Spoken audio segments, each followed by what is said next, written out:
各位嘉賓、修女、校長、各位老師、各位同學，大家好。今日係德雅中學宗教週嘅報道會，主題為堅想發夢，我賴加強我力量的那位，能應付一切。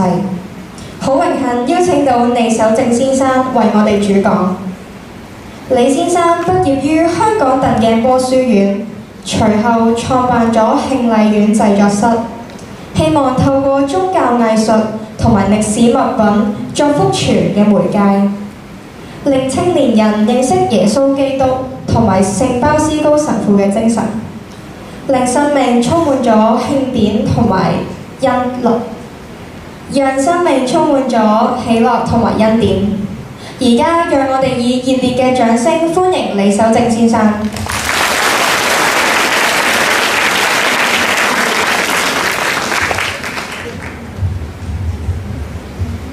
Hello， 大家好，校長、修女、各位老師、同學、工友，大家好。好緊張啊，未試過咁多人啊！咁今日咧想同大家分享下我嘅生命嘅啊。咁我開始㗎啦喎，準備好未啊 ？OK， 咁我哋開始。大家中唔中意舞台啊？中唔中意？唔中意，有啲中意，有啲唔中意。當然啦，每個人都有唔同嘅特質嘅。有冇聽過我係屬於舞台嘅？我想俾人睇到我啊！我想成為大家嘅焦點。我真係好中意舞台嘅。我認為人生嘅舞台咧，就係俾我哋追夢嘅地方嚟嘅。我而家正式介紹下自己啦，我叫守正，姓李嘅，咁我係一個 BB 出世時候領洗嘅教友啦。我喺堂區長大嘅，喺聖十字架堂長大。我學咗空手道40年，我係一個教咗31年空手道嘅教練。我係一間聖物店嘅小老闆。我係一個曾經有情緒問題嘅人，我係一個香港懷舊物品收藏家，我係一個擁有宗教學學士學位、受過神學訓練嘅人，我係一個擁有3個小朋友嘅爸爸。我屋企好多人嘅，有我太太 Vicky 啦。如果琴日你有見到佢喺個檔口嗰度咧，嗰個女士咧就係我太太啦。咁我哋有3個小朋友啦，屋企仲有2個阿媽，唔係我阿媽同佢阿媽，即係我外母。好笑咩？仲有一個印傭姐姐同埋2隻烏龜。啱啱換咗個印傭姐姐咧，其實我哋都有啲吃力，因為舊嗰個咧做咗10年，好好嘅個印傭姐姐，即係全部打電號。但係呢個新嘅姐姐咧又唔識中文，又唔識英文，我哋都〜而家有啲攣氣嘅係咁以上嘅經歷咧，同埋我所擁有嘅嘢咧，其實我一啲都冇諗過會搞成咁嘅。我覺得咧，剛剛過咗呢20年咧，係真係好瘋狂嘅。總括嚟講，令我最感到光榮同幸福嘅咧，就係認識到天主啊！同埋咧，我同太太 Vicky 留喺努力之下咧，擁有一個幸福美滿嘅家庭。小學嘅時候咧，我加入咗西灣河聖十字架堂做輔祭，喺彌撒之中咧協助神父去舉行彌撒啦。咁就開始咗我喺堂區服務，由小輔祭到輔祭會會長、青年會會長，再到讀經組同埋堂區牧民議會副會長。喺堂區咧咩工作崗位我都試過晒啦。咁啊，上世紀哇，好似好遠咁啊！上世紀90年代中期未出世啦，大家係咪？咁咧，我同一班去完普世青年節嘅年青人翻嚟咧，大家由下而上咁樣搞咗一個青年牧民工作小組，叫做東鐸區港島東鐸區青年會。咁喺港島東嘅堂區咧，就巡遊咁樣咧去搞活動，搞啲青年離沙啊，搞啲話劇啊、唱歌啊、跳舞啊、action song 啊，乜都玩嘅，好好玩嘅。咁我喺小學階段咧，喺學業上邊咧係充滿挫敗感嘅，更被老師咧同埋啲我嘅屋企人啦，去標籤咗我一個極頑劣嘅學生。因為嗰陣時咧，曾經我媽話俾我聽咧話，你啊好鬼曳㗎！嗰陣時咧去百貨公司啊，我哋啊爸爸媽媽揾唔到你㗎，你匿埋咗啲衫裏邊啊咁樣，揾咗好耐都揾唔到你啊咁樣。咁啊真係都幾曳嘅其實。咁咧我讀咗有幾多個讀咗2年嘅4年級啊？未啦，你未試過，我試過啊，好似好叻咁啊！其實唔係，我讀咗2年嘅4年級，因為真係曳啊，臨班，所以讀咗2年4年級。咁啊長大之後咧，先發現咧，讀書方面咧，原來唔係我嘅能力嘅問題啊，而係欠缺咗一位能夠明白我同欣賞我嘅導師，以及咧欠缺咗一啲讀書方法。中學咧被派到去一間面臨倒閉嘅學校，咁咧有幸得到慈幼會香港鄧鏡波書院當時嘅校監貝兆良神父嘅接納，我先能夠喺嗰度可以讀書。初中嘅時候咧，我自薦咧協助老師，哇睇緊咩？嗱唔跟嘅，我講嘢跟唔到嗰度嘅，你可以睇嘅，可以試嘅嚇。咁咧後來咧成為咗班長啦，喺讀書方面咧就麻麻地啦，但喺運動方面咧我就吐氣揚眉啦，因為我喺班際嘅羽毛球雙單打嘅比賽咧，同埋體能比賽都攞到金牌嘅。中2嗰年咧，隨同學去學空手道啊，即係我中2就已經去學空手道啦。但係咧中5嘅時候咧，因為我師傅咧要移民去加拿大。咁啊，唯有靠自己學啦咁樣，自己都冇諗過咧喺空手道咧，成為咗我一生最熱愛嘅運動。我24歲就做教練啦，亦都開始咗我空手道運動員嘅生涯。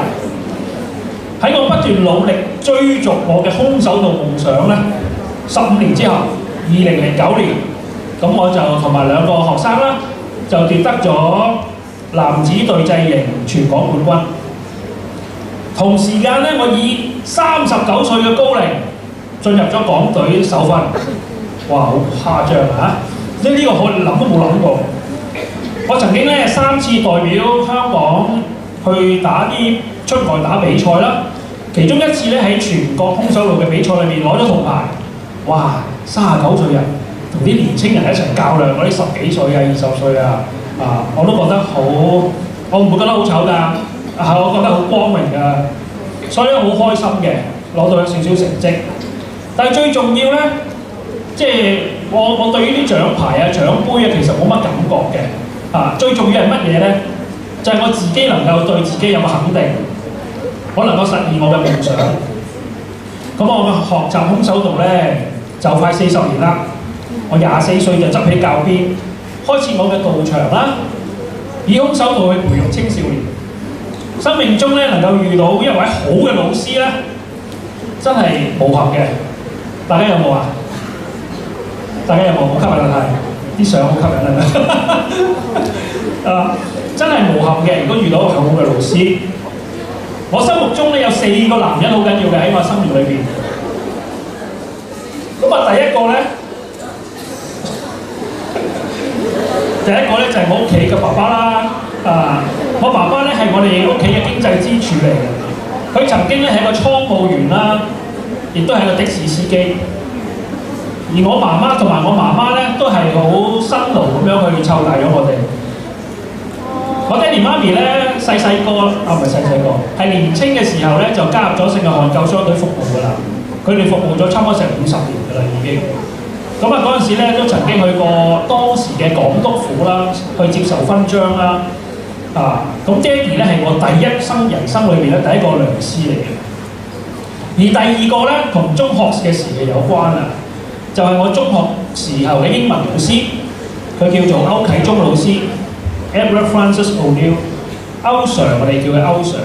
如果有讀過 Effective English 嘅咧，佢係佢嗰個 Effective English 嗰本書嘅作者嚟嘅。佢係一個好似聖人咁樣嘅佢，因為好多學生都中意佢。因為佢真係好愛我哋。食飯咧都抽佢食飯嘅時間同我哋行山啊！嗰陣時我哋喺天然道度，又帶譬如有啲外國朋友嚟咧，佢又帶我哋去練下英文啊咁樣，真係好好啊佢。係佢喺佢身上邊咧，我睇到鮑思高神父。鮑思高神父咧係我第3位良師，佢係一個為人熱心啦、親切啦、誠懇啦、慷慨啦、幽默啦、博學啦。勤寫作啦，好反思，熱愛生命，臉上咧成日微笑嘅人嚟嘅聖人嚟嘅。佢一生咧感動咗我立志咧都要為青少年服務，成為青少年嘅良師，又係好友，同佢哋同行。而第4位嘅男士咧就係我外父。我外父讀書唔多，但係佢做生意好叻即係我成日都封佢為呢個人肉計數機，因為佢嗰啲零頭佢都會記得晒，即係幾多千萬咁佢就會記得晒。咁佢好照顧屋企人嘅，佢咧經歷過高山低谷，曾經一無所有，但係最後咧佢又再爬翻起身，堅毅不屈嘅精神咧，一步一步咁攀翻上去人生另一個高峰。前2年就過咗身啦。呢4位良師嘅生命咧，其實燃點咗我嘅生命。年少嘅我咧，身邊其實係身在福中不知福嘅。當人生經歷咗高低嘅時候咧，回望過去咧，原來一直都喺上主嘅愛裏邊成長。喺我同天主嘅互動底下咧，成就咗好多意義大嘅小事情，成為咗燃點別人嘅火炬。好多人話屬水瓶座嘅人好中意咩話？發夢係咪啊？有冇㗎呢度？唔敢講，生肖就唔敢講啫。星座唔怕啦，即係好中意發夢，好中意諗嘢。我係啲咁嘅人嚟嘅。咁咧就係咁樣咧。我細個咧就成日好想成為別人嘅焦點，因為自己讀書唔叻啊嘛，成日都想人欣賞啊，想人認同啊。咁咪做衰嘢咯，做曳嘢咯咁樣。呢啲反叛嘅行為咧，其實我自己認為咧係一種力量嚟嘅。咁咧我自己好中意唱歌嘅。頭先有冇睇到啊？一開頭啲相咧就係細個成日想發明星夢啦，去唱歌啊，中意上舞台唱歌啊，去表現自己啊咁樣。咁咧我喺校內嗰陣時鄧鏡波嘅時候咧，香港鄧鏡波書院讀書咧，就攞咗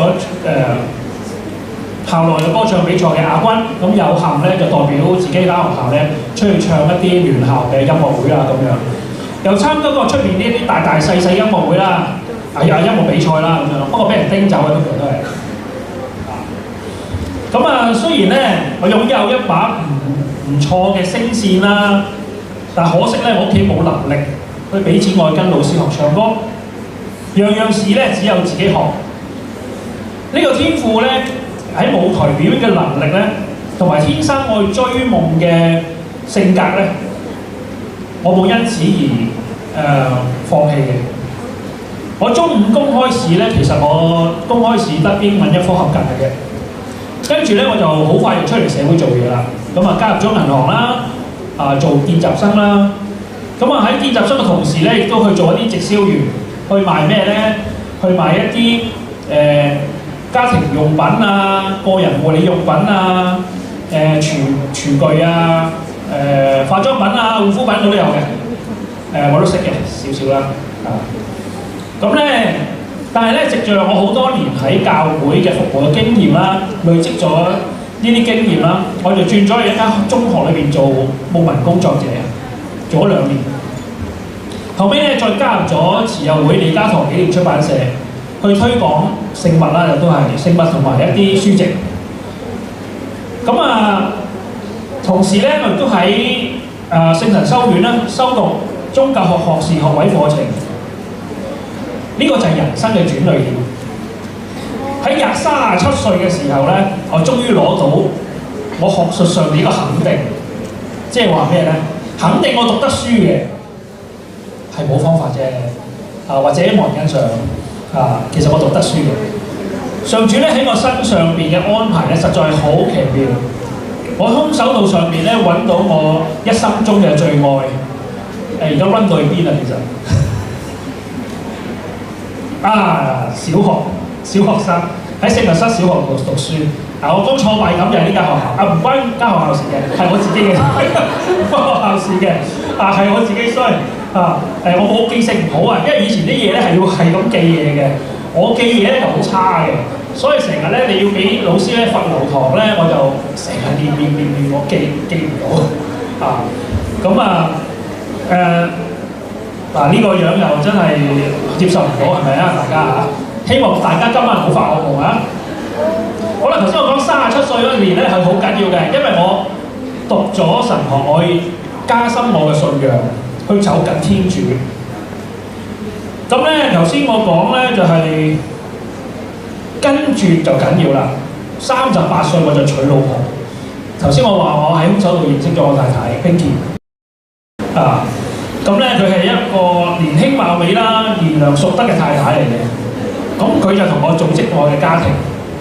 好啦，咁頭先講咧就係話我係一個有情緒問題嘅人，係曾經有段時間我好唔開心有情緒問題咁但係咧因為呢個情緒病、呢個情緒問題咧，令到我成為咗香港懷舊物品收藏家。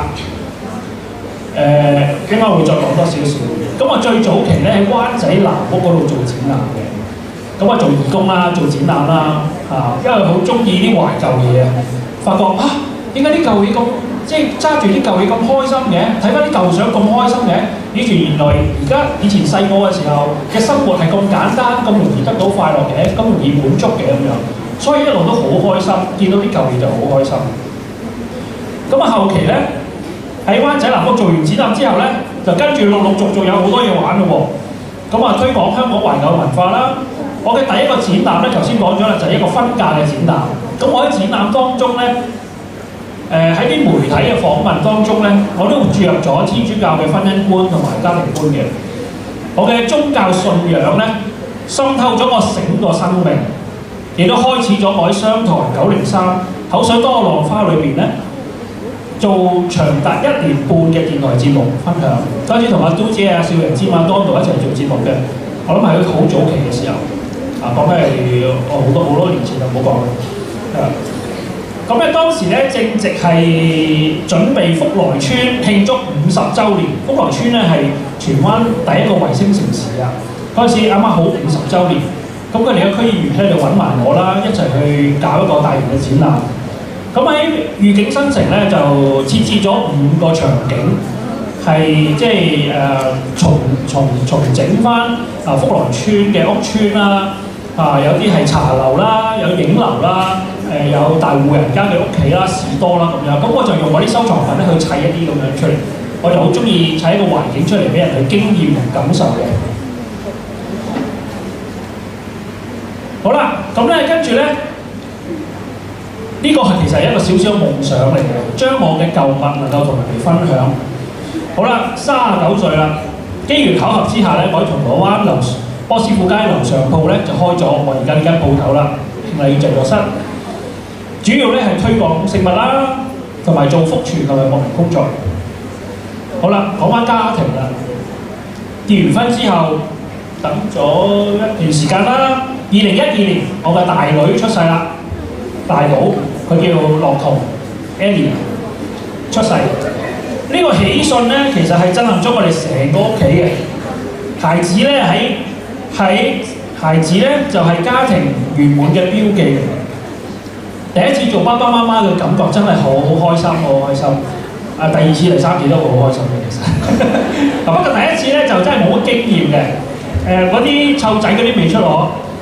有一啲咧，我抱住個女咧喺個沖涼房嗰度，唔知點樣同佢沖涼，佢又喊喎，一路喊一路好緊張，好似拆彈咁樣，揸住個炸彈咁樣行，好緊張但係好開心嗰啲滿足感。咁咧喺事業上面咧，我作咗一個好大嘅決定啦。咁啊，將公司咧由銅鑼灣搬咗去太古船澳里一個4200尺嘅單位。咁啊，除咗賣聖物之外咧，亦都設置咗有空手道嘅排練室啦，有 band 房啦，咁同埋有我好想有嘅就係我擁有自己嘅博物館。當年咧我就做咗個博物館，嗰個名叫做聖馬利亞之旅展覽館。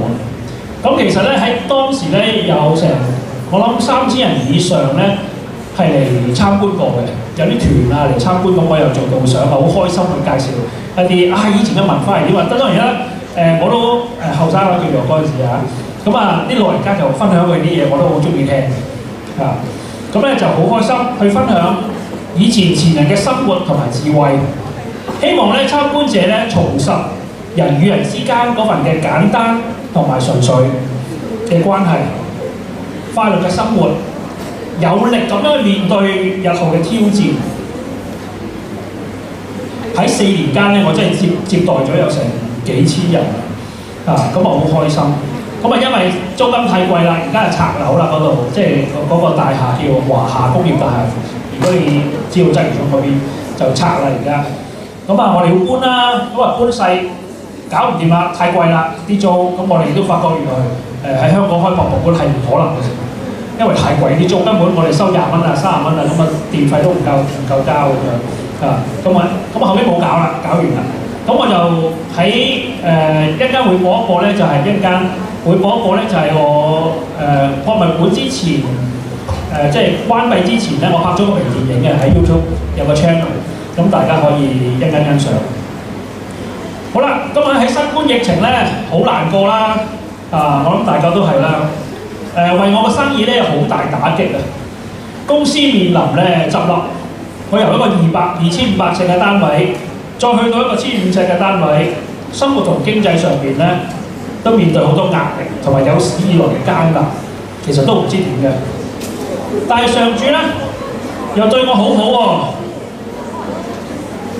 喎，係啊，我哋操落水啊！我哋1年1度嘅入水寒嘅，我由細個去到我帶學生去，我哋每年咧都去嗰度去大浪灣嗰度落水嘅。其實有個意思嘅，1月1號係日本人嘅新年，我哋一個新嘅開始，我哋克己嘅，同我哋守齋一樣，個意義一樣，克勝自己。好啦，頭先我話上主對我好好啊，喺我大寶寶我個女出世之後咧，我同太太都好希望有第2個小朋友，但係一直都未等到。就喺呢段咧咁艱難嘅時間咧，我個二寶寶阿順希。Bosco 包師哥啊，我一定要包師哥呢個名出現咗啦！我為我孩子咧改名係有意義嘅。我個大女叫做樂圖，希望佢一生都快樂，好似一個細路仔咁樣。我哋都要係啊，我哋都要有一個童心童真喺度。第2寶咧叫順希 Bosco， 要相信希望，要有望德。佢係我哋咧痛苦中嘅一粒開心果。帶俾我哋咧一家人咧有無限嘅快樂同平安。疫情過後咧，社會雖然逐漸咁樣回復正常啦，但係我哋咧需要面對生活上面好多改變啊！好多香港人離開咗香港啦，經濟衰退啦，收入減少啦，零售業受影響等，我哋只好咬緊牙關，握住拳頭。懷着信德同望德，就見一步向前行一步。好啦，講近啲啦，2023年啦，3月20號，上主咧喺我同太太冇察覺底下咧，送俾我同 Pinky 咧有第3份禮物，就係我哋個3寶寶。3寶寶咧，我哋叫力行。卡龍係網絡主保因為點解咧？應該會講。我哋希望咧，佢叫力行，因為佢希望佢有力向前行，同埋力行仁愛。咁我發現咧 ，Pinky 個肚咧，即係我太太個肚咧，佢話佢自己肥，我話喂唔係喎，肥唔係咁嘅喎，老友，係似大肚喎，驗下好啲喎。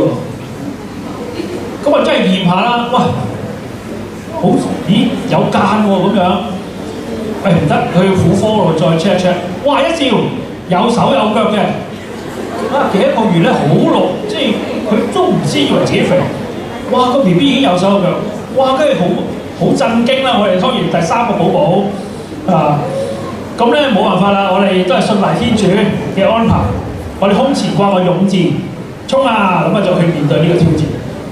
但係咧喺東區醫院嘅醫生，佢話咧你哋個 B B 力行咧，其實係一個唐氏綜合症嘅小朋友。唐氏綜合症小朋友，你知啦，唐氏綜合症我哋抽羊水就會驗到㗎啦，係咪？咁個醫生再三都問我哋：你哋會唔會終止懷孕啊？我哋諗都唔會諗。我哋話呢一個係上天賜俾我哋嘅禮物，我哋唔會殺害生命嘅，因為生命係好寶貴嚇，同埋唔係我哋選擇嘅，係天主送俾我哋。咁啊 Pinky 咧第一胎就開刀嘅，開刀即係開刀啦嚇，明啦嚇。咁啊，第2胎同第3胎咧都係順產嘅。佢 Pinky 係選擇順產喎。你哋冇如果經驗過嗰啲就會知啦，好似驅魔人咁啊。做咩？嗰度有啲咩？順產咧嗰個過程嗰個陣痛咧係好辛苦嘅，因為嗰陣時咧第2胎其實3胎都喺度喺佢側邊嘅。因為第1胎咧，佢開刀咧，我喺佢側邊，噗一聲就出咗嚟㗎啦，咁就出咗嚟。咁啊第2胎咧，哇熬幾耐喺度，嗰陣時都唔知可以有聞笑氣嘅喎。喂，原來有笑氣㗎，原來呢樣嘢，佢痛咗一段時間先以為有笑氣。OK， 笑氣，咁我覺得好辛苦啦，見到佢，哎呀，我自己都喺度喊，即係我幫唔到佢，有啲無助嘅感覺。即係第3胎佢又選擇順產，我就喺佢側邊，哇！所以咧，如果你哋即係未來啦，組織家庭生小朋友啦，一定要個先生咧同你哋一齊喺你側邊，同你一齊去經歷呢個過程，係一個好緊要嘅過程嚇。所以我好愛我太太，我覺得佢好偉大。好啦，咁我哋咧即係頭先講咗我三仔啦，係唐氏綜合症嘅小朋友啦，因為唐氏綜合症嘅小朋友咧，佢有軟喉症嘅，有軟喉症啦，咁啊呼吸有啲困難嘅，同埋食奶都有啲問題嘅，所以其實咧有6個月咧，佢住咗醫院6個月，試過有肺炎啊，跟住又唞唔到氣啊，又插胃喉啊，跟住又呼吸機啊咁樣好多嘢，哇！我哋出入醫院啦半年，佢打咗6個月嘅硬仗，喺上主帶領底下咧，佢一路咁堅強起嚟嘅。阿力恒咧終於出院啦，可以翻屋企啦，同我哋團聚。其實照顧一個小朋友，你都會唔會啊？你哋可能唔知，照顧過你哋就知啊！真係好攰嘅照顧小朋友，因為唔係淨係仲要3個添啦，而家好似我咁樣，係咪啊？仲要照顧2個老人家喎，我哋仲有2個，我媽同佢阿媽喎，咁啊仲有隻烏龜啊，我要餵烏龜啊嘛，咁其實我哋2個即係兩公婆咧就 shift 咯，所以琴日我太太，你見到我太太嚟，今日到我嚟啦，琴日我就要帶小朋友去做訓練啦，因為咧其實我第2個小朋友咧都有啲 SEN 嘅，即係特殊需要嘅小朋友。所以其實我哋空手道咧，我哋都會特別去為啲小朋友設計一啲訓練課程俾佢哋，因為我哋覺得，其實可能我哋自己，我自己都有嘅，不過我哋以前冇呢啲嘢嘅，就係知我哋咁啊係計啦咁樣，其實就唔係嘅，有啲特別需要嘅啫。咁我哋都會設計一啲訓練咧俾啲小朋友，希望幫到佢哋啦，融入一啲正常嘅小朋友嗰度啦，融合教育啦叫做係咪？咁我哋都希望用空手道去做到呢一樣嘢。咁人生咧每個時期都有唔同嘅夢想㗎，但係好多人咧年紀越大咧，就越嚟越唔敢諗㗎啦。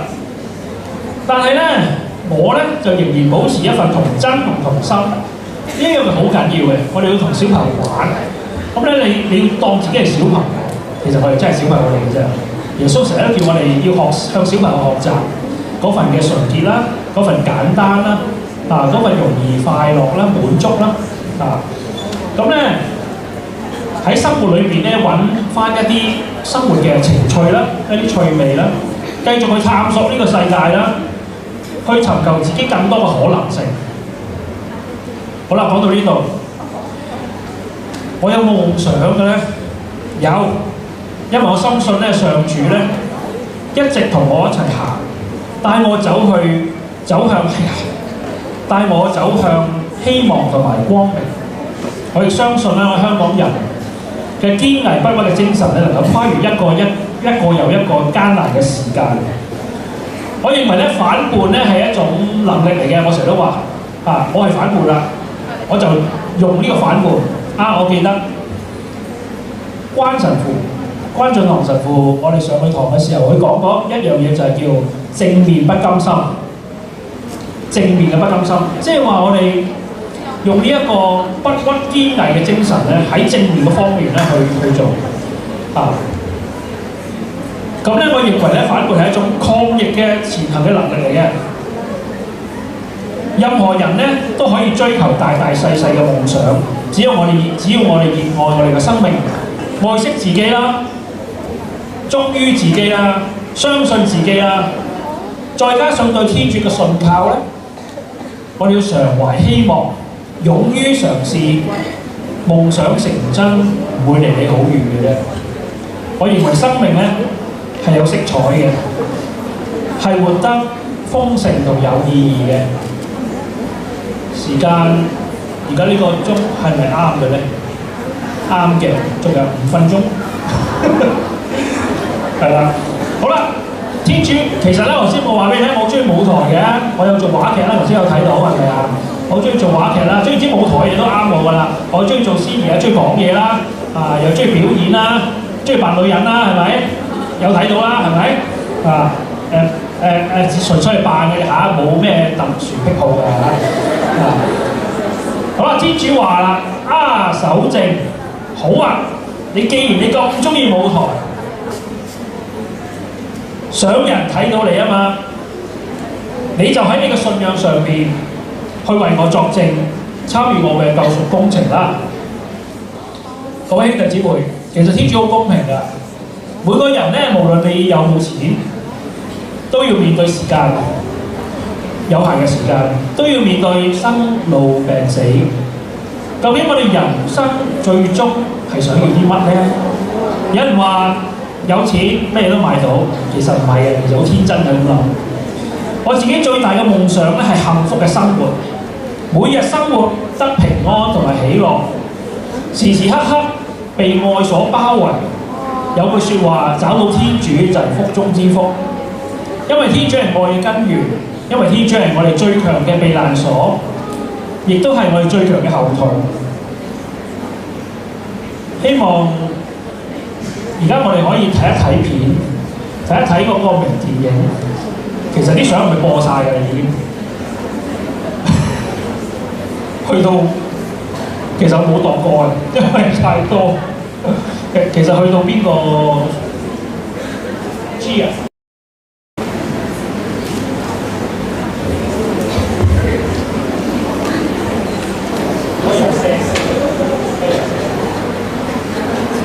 咁盡啲嘅，收藏屬於我哋香港人嘅美好回憶。昔日嘅香港充滿生氣同活力，一件舊物，一個故事。我係大球先生守正，一個平凡嘅本地收藏家。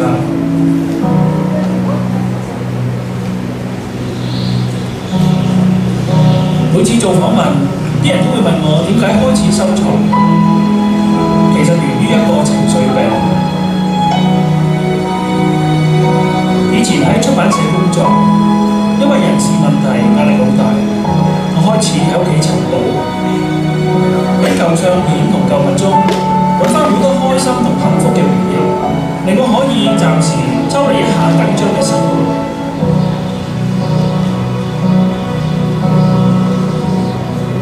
回到從前無拘無束嘅童年，溫暖嘅家庭，快樂嘅校園。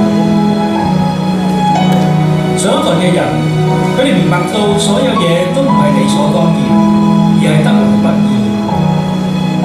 所以樣樣嘢都珍而重之。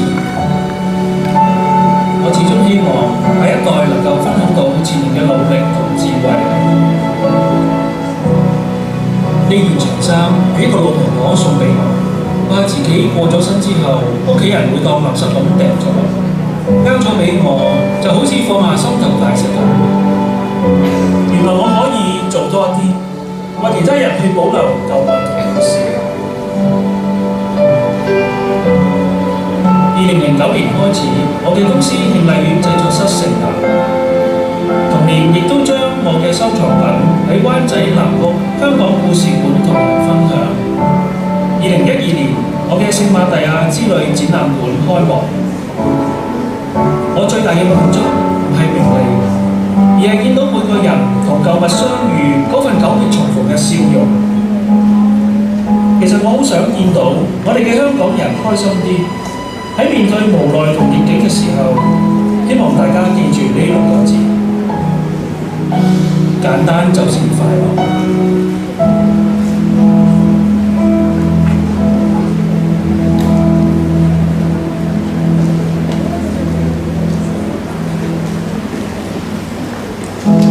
每個童話故事，我開始都有正面，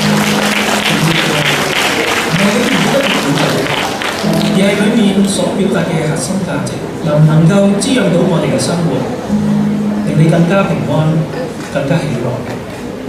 4年嘅展覽期話咁快就完啦，聖瑪利亞之旅展覽館要暫別，希望我哋有緣再見啦。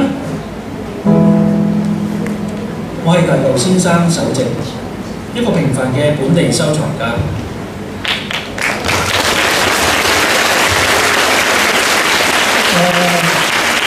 個係我哋展覽館、博物館啦 close 嘅時候留低一個回憶喺度啊。咁咧呢度係咩咧？我想講埋呢度咧，就係最近喺 ViuTV 做一個兒童節目，幫 ViuTV 拍咗都好多集。去講香港懷舊文化嘅嘢，去介紹一啲舊物啦，一啲我哋以前人嘅生活啦咁樣。咁亦都而家轉型，我冇咗展覽館啦，啲嘢就喺貨倉啦。咁我都會去同一啲學校曾經合作過，係一啲中華文化日講香港懷舊文化嘅。咁亦都係同一啲講宗教信仰，再同呢個懷舊文化去 cross over。好多嘅主題可以分享嘅，係啦。咁我嘅夢想就係第日唔使租地方，有自己嘅地方，亦都希望能夠我個博物館重開但係唔知幾時都係希望有個希望喺度啦。咁但係最緊要第一樣嘢係搞掂自己嘅家庭先，家庭搞掂自己先，跟住就家庭，呢個係最緊要，其他嘢已經唔係咁重要。好啦。希望大家喺你人生有唔同嘅際遇入面，唔好放棄你嘅夢想，因為夢想咧係一生嘅。希望大家揾到屬於你哋嗰個舞台，努力去裝備自己，等待一個時機去發亮發光。願天主祝福大家，每天平安喜樂，時刻被愛包圍，一生幸福。天主保佑大家。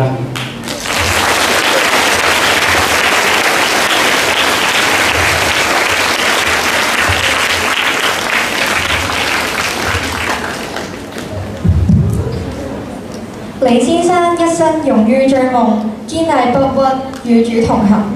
呢啲都係有賴於佢生命中4位重要良師。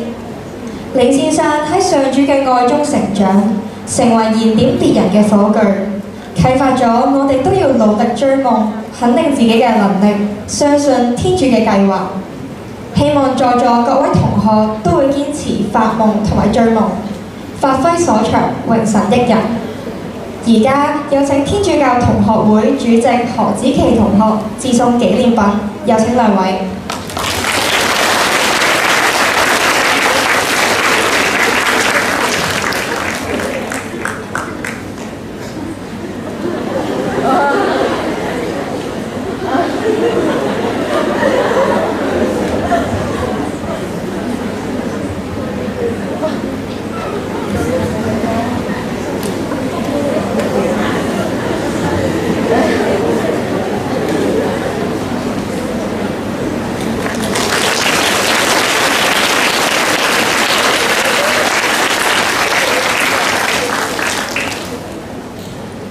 今日嘅報道會圓滿結束，以下時間交返俾訓導組。